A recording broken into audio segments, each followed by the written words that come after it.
출발 서해안시대 김석훈입니다.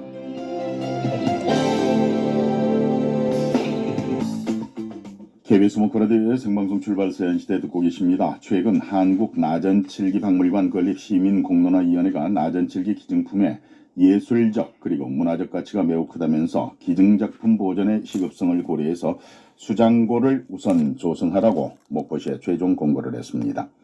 이와 관련해서 정의당 목포시위원회가 목포문화연대가 입장문을 내고 즉각 반발하고 나섰는데요. 관련 내용 살펴보겠습니다. 목포문화연대 정태권 대표 모셨습니다. 반갑습니다. 네, 안녕하십니까. 한국 나전칠기박물관 건립 시민공론화위원회가 최근에 이제 앞서 제가 약간 언급을 했습니다만은 공고문을 발표를 했습니다. 어떻게 보셨어요? 예, 기자회견에 공고문 약 5페이지가 나왔어요. 예, 전체적으로 분석을 했더니 굉장히 매우 아쉬웠어요. 공론화라는 게 네. 시민 공감대 형성이 우선돼야 되는데 네.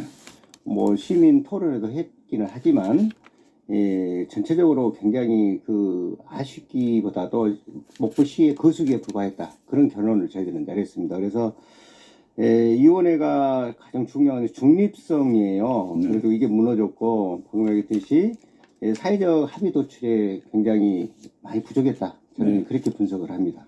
네. 시민공론화위원회가 어떤 분들로 구성이 되어 있었는가요? 제가 이제 저도 뭐 언론에다 사퇴 표현을 내기도 원래 했습니다. 공론화위원회 들어가셨죠? 그랬었죠. 네. 그래서 7차 때 제가 이제 사퇴를 했는데요. 8월경에 20여 명의 이제 시민 또 전문가 또 이렇게 해서 목포시 그 공론화의 조례에 의해서 운영을 합니다. 이게 네. 그냥 임의단체가 아니에요. 그래서 공식적인 단체이기 때문에 네. 굉장히 중요한 역할을 하는 것이고요. 네. 또 하나는 두 번째는 권고입니다. 그래서 이 권고를 했더라도 목포시가 받아들이지 안 해도 되고 받아들일 수 있는 조건입니다. 이게 법적 권한이 없어요. 지금 발표를 했지만은 네. 이 내용들을 네. 시정에 반영을 하든 안 하든 네. 이것은 시의 몫이다. 네. 예. 지금 공론화위원회 활동하는 거 그런 뭐 전반적인 이제 얘기들을 우리가 할 수는 없습니다만은 네. 여러 문제 때문에 이제 미리 예측이라도 한 것처럼 네. 예견이라도 한 것처럼 정태권 대표께서는 지난 8월에 이제 공론화위원회에서 자진 사퇴를 하셨거든요. 네네.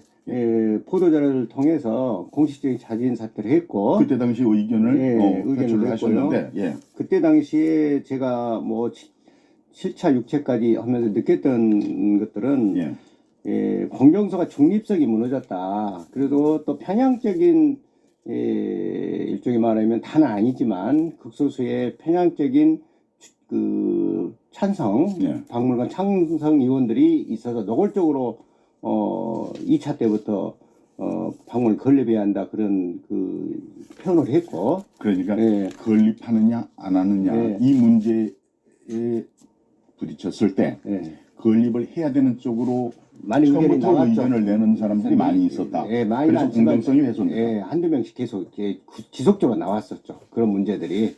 그래서 저도 이제 도중에는 조례까지 읽어주면서 공론회의 역할에 대해서 제가 지적도 한 적이 있었어요. 근데 그게 변화가 안 됐었어요, 사실은. 그래서 여러 운영상 여러 가지 문제도 있어서 결국은 사퇴를 했는데, 제가 나오면서 하는 이야기가 처음부터 이야기했던 게, 저는 분명히 목포시의 거수기는 되지 않겠다. 위원회가 해야 할 일들을 정확히 해야 된다고, 공부를 많이 해야 된다고 그렇게 이야기를 했었어요, 초창기부터.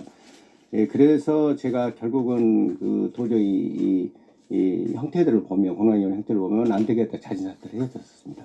이번에 공론화위원회에서 공고안 발표한 거 있잖아요. 그 내용들이 12차까지 회의를 하고 지금 결론을 내린 거예요. 원래는 조례에 의해서보다도 보통 10차례 정도 합니다. 그래서 좀 부족하면 뭐 한두 차례 더 연장을 해서 이제 공고안을 발표하게 된 거였어요. 그래서 시내버스도 약 12회까지 그렇게 해서 발표를 마지막에 했었습니다. 대부분이 목포시 공론화위원회는 12차례 정도 이렇게 이제 회의를 하고서 결과를 발표를 하는 그런 모양새고. 그런데 12차례 정도 한다면요. 충분하지 않은가요? 사안에 따라 다릅니다. 아, 그래요? 부족할 수도 있고요. 지금 정태관 대표가 그때 자진 사퇴할 때 8월에 언론에 대해서 이제 언론에 이렇게 공표도 하고 하셨습니다만은 여러 가지 권고안, 이러한 권고안들을 공론화위원회에서 낼 거다. 네. 미리 예측을 하셨잖아요. 예측 분석을 정확히 했었습니다. 그때 어떠한 것들을 지적을 하셨죠? 제가 그 페이스북에 그렇게 예측 분석을 한 것은 첫 번째가 갓바위에 있는 그 문화도시센터가 1, 2층이 건물이 있어요. 예. 그리고 2층에는 센터 사무실을 쓰고 있고 1층은 지금 현재 공실이었는데 뭐 이제 그 단체에서 시립 단체에서 지금 연습실을 쓰고 있습니다 현재. 예. 그런데 이제 그게 수장고용 전시관을 권고할 것으로 보인다. 이렇게 첫 번째 했고요. 두 번째는 예. 장기적으로는 박물관 건립을 권고할 것으로 보인다. 예. 그리고 제가 가로 열고 조선내와 부지 등 연계한 박물관 건립 등을 내놓을 것이다. 이렇게가 있었어요. 그 다음에 그 목포시 재정적 여론 걸림돌이 되었으므로 장기적 마스터플랜을 이와 같이 권고할 것이다 했는데 정확히 그렇게 권고를 했었고요.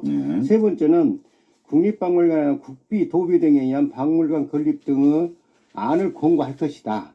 이러한 권고안은 중앙정부에서 받아들이기 쉽지 않을 것이다.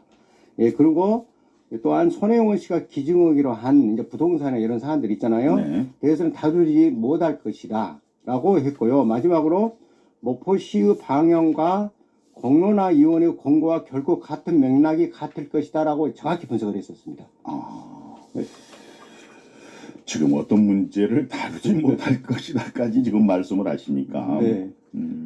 뭐 정확히 예측을 하셨다. 뭐 이렇게 이제 생각이 되는데 그러면은 자 공론화위원회에서 제시한 것 그쪽을 좀 살펴보죠. 지금 방금 전에 말씀하신 것은 정태관 대표가 SNS에 이제 올렸던 것들이고 그러면서 지난 8월에 예측을 했던 거고 시에서는 지금 첫 번째 어떤 것부터 내놨죠? 수장고 만들라는 것은 일단 그렇죠. 그리고 정확히 제가 장소를 했던 것이 문화도시센터 소재 건축 건물 1층에 열린 수장을 조속히 건립할 것, 수장고를 형 전시관을 만들어라 이렇게 했었고요. 둘째는 박물관 또는 전시관 등의 시설이 필요하며 이에 따른 조사 연구 영역을 2025년 예산에 반영할 것. 구체적으로 박물관이나 짓기 위해서 용역을 2005년 예산 세우라고까지 정확히 권고를 했었어요. 그리고 장소는 갓바위 이론 근대 역사문화공간 여기는 이제 그 창성장 앞에 그 목표 손영원 씨가 산하원 건축물들 부동산 이야기한 거요. 조선내와 또는 복합문화공간 이런 것을 했고 그와 관련돼서 이제 기존 건물의 리모델링 활용 또는 신축 방안 검토 등을 권고하였습니다. 구체적으로 권고했던 거예요. 그래서 이걸 다 보면서 제가 한번 권고안을 보면서 제가 예측한 것과 너무 비슷했고 사실은 제가 10월 11일 날 제가 이걸 페이스북에 올렸었어요. 전에 2주 전인가 올렸는데 10월 11일이 아니죠. 10월 11일. 10월 11일은 엊그제인데 10월 11일 맞습니다. 공론화위원회 안을 올리셨던 거면 예측 분석을.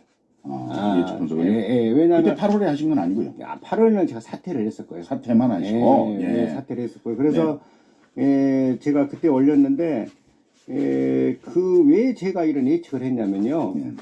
제가 그동안 작년부터 꾸준히 이 문제를 지적했었고 특별전부터 지적을 했었고 그리고 많이 분석을 했고 두 번째 공론화위원회에서 뭐 거의 6차까지 7차까지 이렇게 지켜보면서 공론화위원회가 해야 할 역할에 대해서 한계를 느꼈기 때문에 이 선에서 나올 수밖에 없는 구조다. 저는 그렇게 분석을 했던 거죠. 두 가지를 비교했을 때 비교 분석해 보면은 차이가 있는 게 있습니까?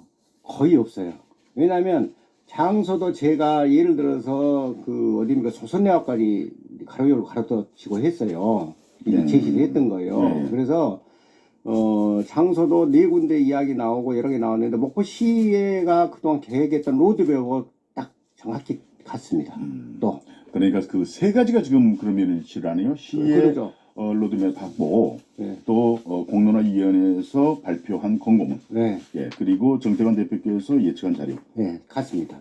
거의 비슷합니다. 대부분 거의 같다고 보시면 됩니다. 그래서 지금 이 시점에서 이제 말씀하는 것은 공론화위원회가 실질적으로 12차례 정도 회의를 하고서 권고안을 발표를 했지만은 네. 목포시의 어떤 거수기 역할밖에 하지 않은 거다. 네. 시민들의 의견은 뒤로 한 채 네. 목포시 계획에 힘을 실어주는 그런 역할밖에 하지 않았다. 지금 그 주장인 거죠. 네, 결론은 그렇게 나온 거죠, 사실은. 그와 관련해서도 또 입장문을 발표를 하셨어요. 네.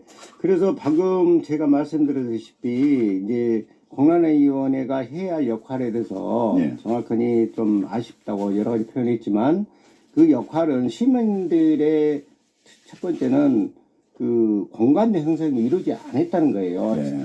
그 공론화위원회가 이뤘다고 했겠죠.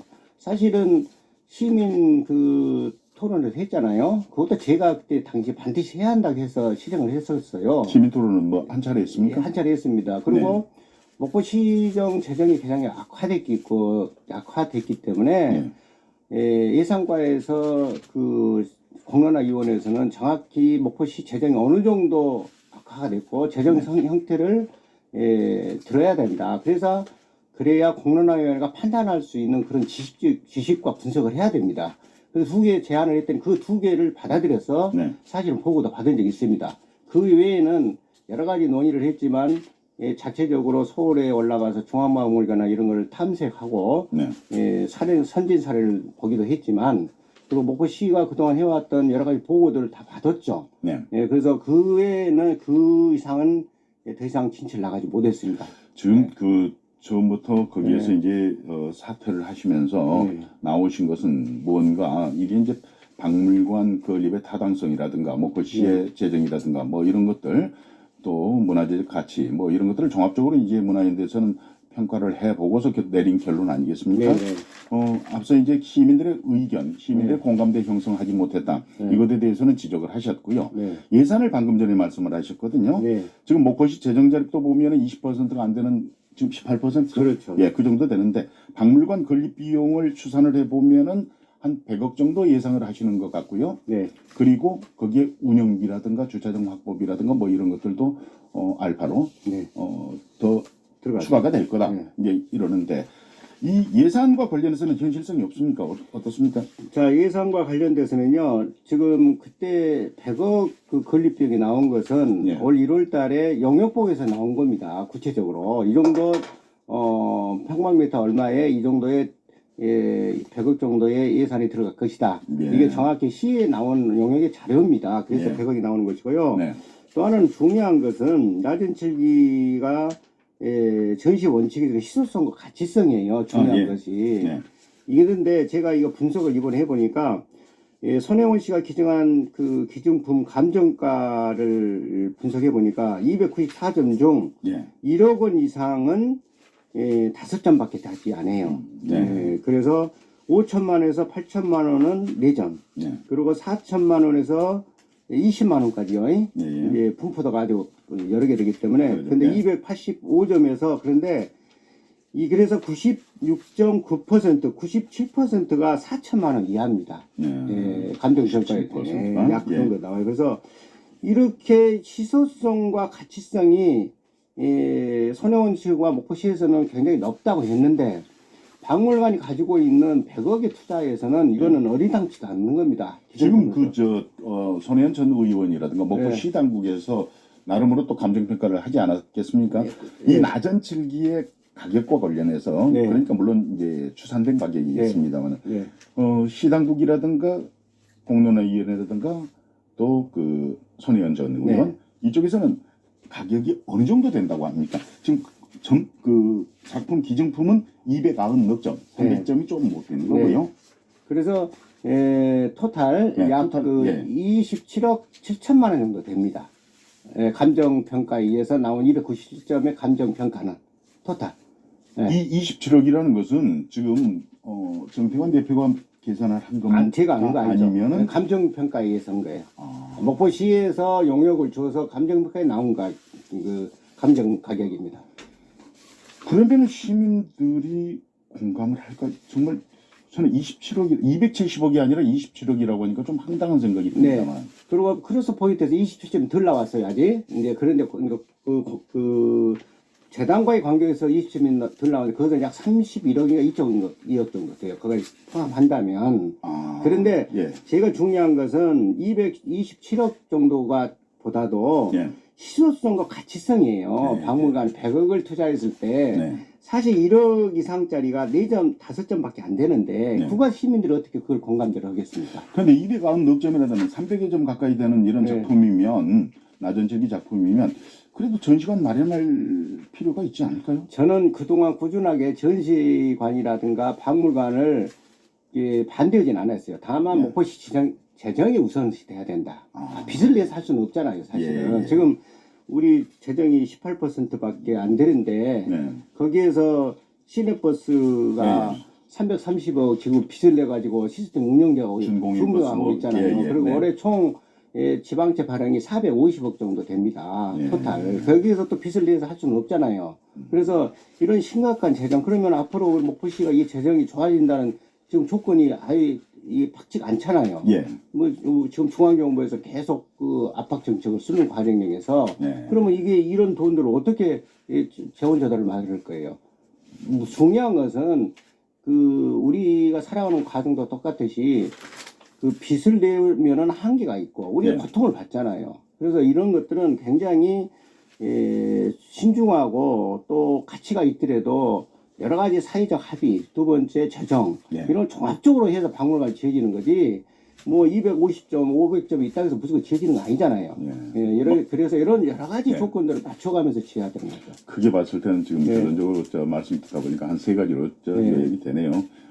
시민 공론화위원회를 통해서 시민들의 의견을 좀 수렴을 하고 네. 예, 재정 문제도 생각을 해야 되고 네. 또 문화재적 가치를 다시 한번 생각해 봐라. 네. 뭐 이렇게 이해하면 되겠습니다. 그렇죠. 네. 그러니까 결론은 무슨 이야기냐면요. 네. 방금 말씀드렸다시피 시민들 공감대를 형성하려면 방금 얘기했듯이 1억짜리가 5점밖에 안 되는데 이상짜리가 네. 그걸 100억을 투자한다고 누가 감히 그걸 인정을 하겠습니까? 네. 그게 시민들 공감대를 형성할 수 없다는 것입니다. 중요한 것들은. 그리고 재정 압박을 받고 있다는 걸 너무나 잘 알고 있잖아요. 네. 그래서 100억 이상을 투자했을 때 시민들 공감대가 형성이 되겠습니까?